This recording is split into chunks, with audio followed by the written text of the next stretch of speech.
You invent the sports sedan. Race car drivers swear by it. Car enthusiasts love it. It becomes one of the world's favorite luxury cars. What do you do next? Well, if you're BMW, you keep making it better.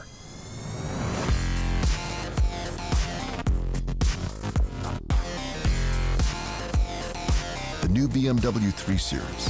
Discover driving pleasure.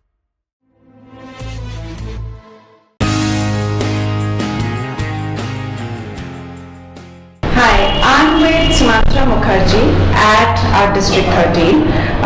He currently has his works up here as a part of a show. Let's ask him a little bit about his thought behind all these works.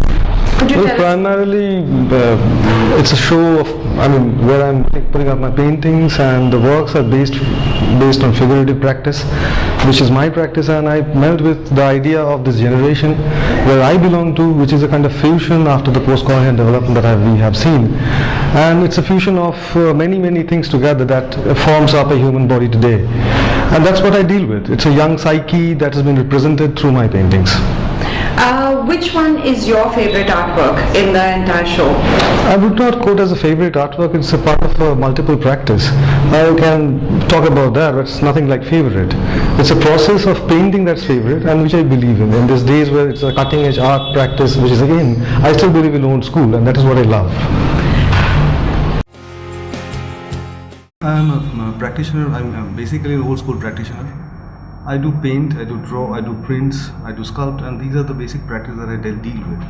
In this particular exhibition, it's a figurative practice that have been showcased here, and it's more of portraits and figurative expressions that are being shown as paintings.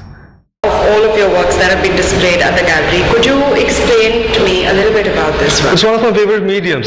Charcoal is one of the mediums that I really try to meld in, and this was done in a residency where I was trying to build myself up again as a draftsman from the base. And then the situation in Europe at that time, in Netherlands, where I was placed in, was not very good. It was tight and it was very complex, and such a complex image developed from that situation, where Europe was trying to fight back the situation that we were facing after the Paris attacks. At the same time, me as a non-European, as a black with a beard, was kind of in this complex situation in front of a COP21 police who holds me and asks many questions. Where my friend, who is an European, who is an art practitioner, he rolls back, and we were not in a position of guilt. We were free. But at the same time, the whole situation there with the right and the left wing, and with the policies that they are facing in Europe, was changing. The ISIS was taking over. Brussels was really being searched out for the bad men. So this was a situation, a complex situation, where it was like a domination and a fight-like situation, which I feel that is also there in India. It's also there elsewhere in the world. The stories here and the stories there are almost the same. Absolutely, and it's very current and very relevant, and like you said, that it's across the globe. It's the same thing. Yeah. Thank you so much for talking to us, and we wish you all the best. Thank you so much.